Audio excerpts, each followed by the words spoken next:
Now I proceed to the next matter for our today's Madam hearing. Chair.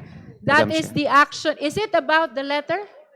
Madam Chair, Wait, since Honorable Marcoleta, is it about the letter? Because the same has been ruled upon. ma'am, since the due process has been mentioned several times in today's hearing, I have something to say about it. Is it Due about the process. letter? Somehow somewhat related to the letter, but not confined to the letter. Let's not be confined to the. We're talking about due process, Madam. All right, you are If I may be recognized. allowed, just For two the points. guidance of the members, our colleague is a non-member. Nonetheless, he is allowed to manifest. You may proceed. Thank you, Madam. I respectfully rise for a brief manifestation for the record. Madam Chair, during the last hearing, I was advised by the Honorable Chair to peruse the rules because I raised the terminology sufficiency and grounds, which was mentioned, I think, 16 times by the Honorable Chair. And I have gone over the rules very diligently, and the rule provides that the committee shall determine whether the complaint alleges sufficient grounds for impeachment. Nowhere in the rules you can find sufficiency in ground.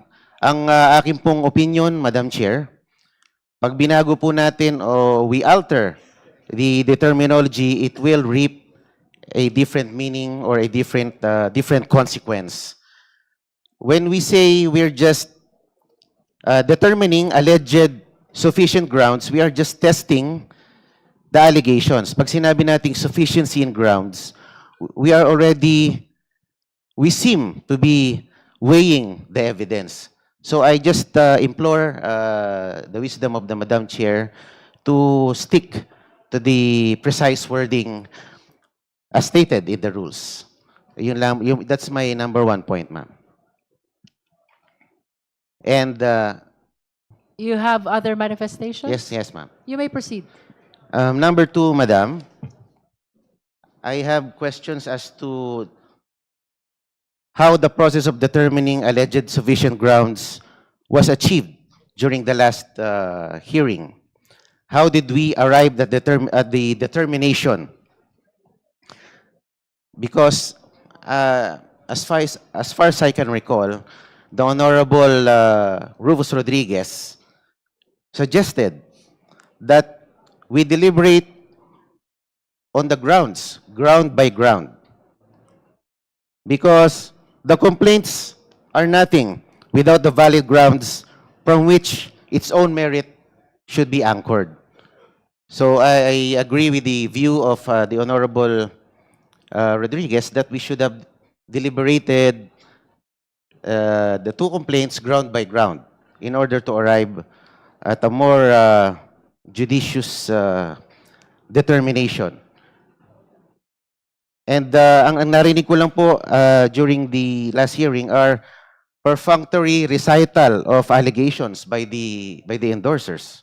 So it would appear that this was just a peremptory declaration of sufficient grounds and nothing more.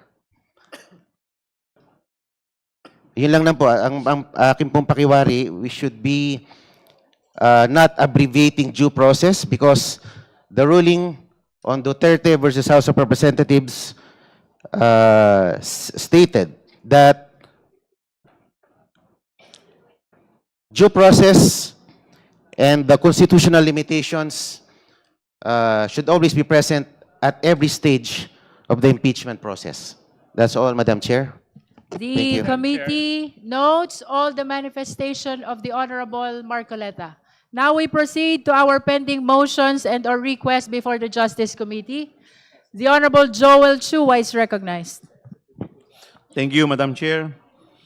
Madam Chair, the committee has received a letter dated March 5, 2026 on even date from Honorable Chel Jokno, where he moved that subpoena duces tecum be issued for the following. Number one, duly certified copies of all the records of the NBI's investigation into the threats made by Vice President Sara Duterte against President Ferdinand Bongbong Romualdez Marcos Jr., First Lady Marie Luis Lisa Cacho Araneta Marcos, former Speaker of the House, Ferdinand Martin Gomez Romualdez Sr., and certified true copies of all documents and photographs gathered in the course of the above-mentioned investigation.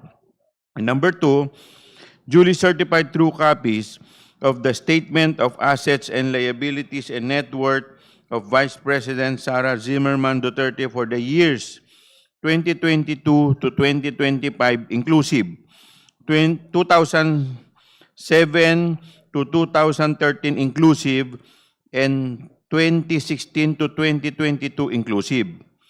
Madam Chair, considering that the requested documents are relevant and material to the impeachment proceeding, I so move that subpoena duces tecum be issued pursuant to the letter dated March 5, 2026. So move, Madam Chair. There is a motion to issue subpoena duces tecum to the NBI with respect to the records of its investigation into the threats made by Vice President Sara Z. Duterte against President Ferdinand Bongbong Marcos Jr., First Lady Marie Luis Lisa Araneta, and former Speaker Ferdinand Martin Romualdez, as well as the certified copies, true copies of all documents and photographs gathered in the course of the above-mentioned investigation. Similar motion is made with respect to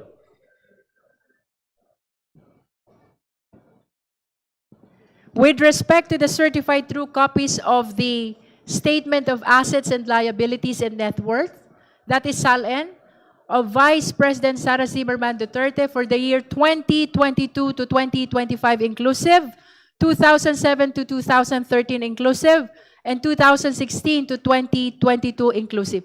The second motion is directed to the Ombudsman. May I hear the confirmation of the Honorable Chua? For the SALN. Yes, Your Honor. The second subpoena is directed to the Ombudsman, that is with respect to the SALN of the Vice President. Do I hear a second? The same has been seconded. Madam Is Chair. there any objection? Madam Chair, The Honorable Rodriguez. we cannot Are you objecting? manifestation first before I would make my. We cannot have two motions being proposed at the same time. Practically, there should be two motions. The first motion are the NBI findings. The second is the SALN. We should go one by one, Madam Chair, because I am going to agree to vote yes to the first one. The second one, it is a fishing expedition. It is not. There are no ultimate facts on the SALN of the Vice President. So I will vote no. I will object to the second one. The first one goes, Madam Chair. May So we should hear divide- from the... We should have two motions instead of only one. Two subject matters. Under our rules, in the rules of court, motions should only be on one subject matter. May we hear from our proponent? The Honorable Rodriguez is suggesting that there should be one motion per subpoena. Yes, I move that we vote Would you like on, to amend your yes, motion? I will amend my motion with respect to the. I move that we issue subpoena duces tecum to be issued to the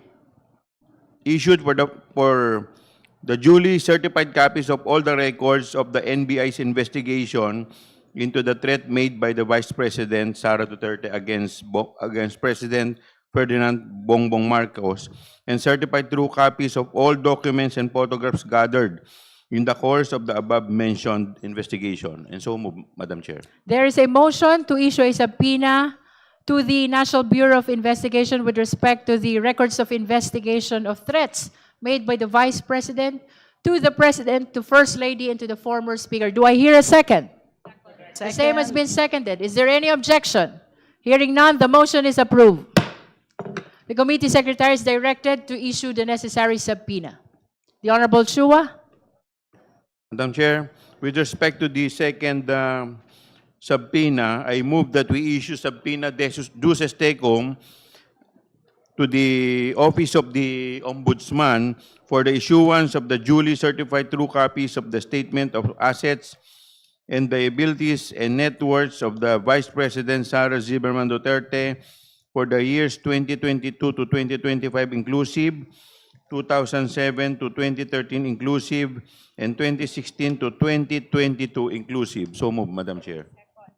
There is a motion for issuance of subpoena to the Ombudsman with respect to the Salen of the Vice President from 2022 to 2025, 2007 to 2013, 2016 to 2022. The same has been seconded. Is there any objection? Madam Chair. Is that an objection, I Honorable object. Rodriguez? I object. This is now a clear fishing expedition against the Vice President. Thank you. Considering that the motion has been objected to, we shall proceed to divide the House. Justice members, please be ready to vote. Those who are in favor of the motion for issuance of subpoena to the Ombudsman for the production of SALENs from 2022 to 2025, 2007 to 2013, and 2016 to 2022. Please raise your right hand.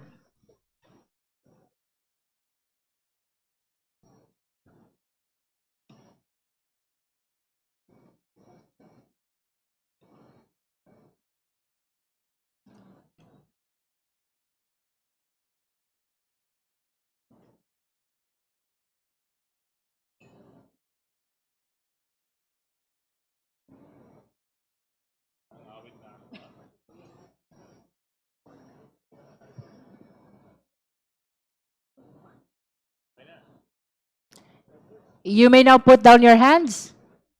Those who are not in favor of the motion, please raise your right hand.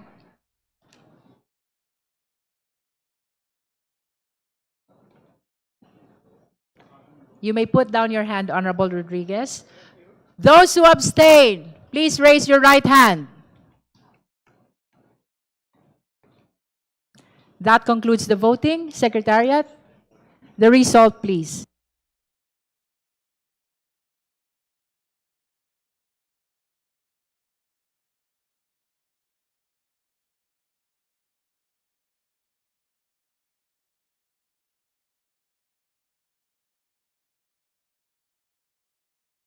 With 34 votes in the affirmative, 1 vote in the negative, and 0 abstention, the motion is granted. The committee is directed to issue subpoena duces tecum to the Ombudsman for the production of the SALN of the Vice President corresponding to the period of 2022 to 2025, 2007 to 2013, and 2016 to 2022. So ordered.